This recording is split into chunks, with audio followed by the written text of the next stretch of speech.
प्रधानमन्त्री बालेन्द्र शाहको नेतृत्वमा सरकारले देशको प्रशासनिक र शैक्षिक संरचनामा सर्जिकल स्ट्राइक सुरु गरेको छ।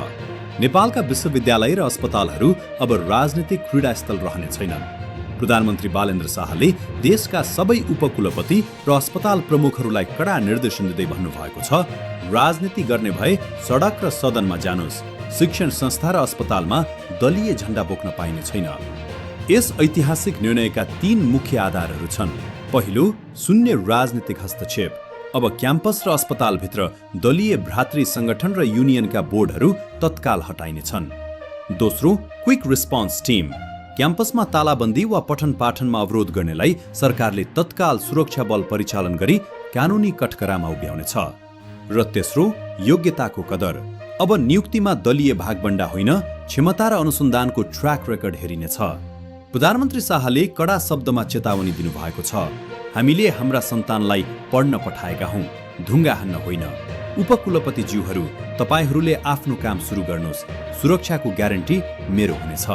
अब कुनै पनि बहानामा क्याम्पसमा तालचा लगाउनु भनेको देशको भविष्यमा तालचा लगाउनु हो।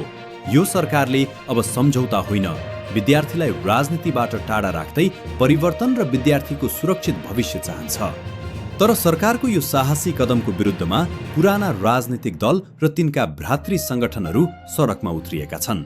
विद्यार्थी संगठनहरूले बालेन सरकारलाई चेतावनी दिँदै सरकार ढाल्ने धम्की दिएका छन् भने पुराना दलहरूले यो कदमलाई तानाशाही र माफिया शैलीको संज्ञा दिएका छन्। सडकमा जुलुस निकाल्दै उनीहरूले राजनीतिक अधिकार खोज्न नपाइने भन्दै कडा आन्दोलनको घोषणा गरेका छन्। एकातिर सुधारको जोश र अर्कोतिर सत्ता टिकाउने चुनौती बीच बालेन सरकारको यो अग्नि परीक्षा कस्तो हुने हो त्यो भने हेर्न बाँकी नै छ। के दलीय राजनीतिको अन्त्य सम्भव छ? तपाईको विचारमा शैक्षिक संस्थाबाट राजनीति हटाउने यो निर्णय सही छ वा गलत? आफ्नो धारणा कमेन्ट गर्न नबिर्सिनुहोला। यस्तै निष्पक्ष र खोजमूलक समाचारका लागि नयाँ बिट न्यूजलाई युट्युब र फेसबुकमा फलो गर्नुहोला।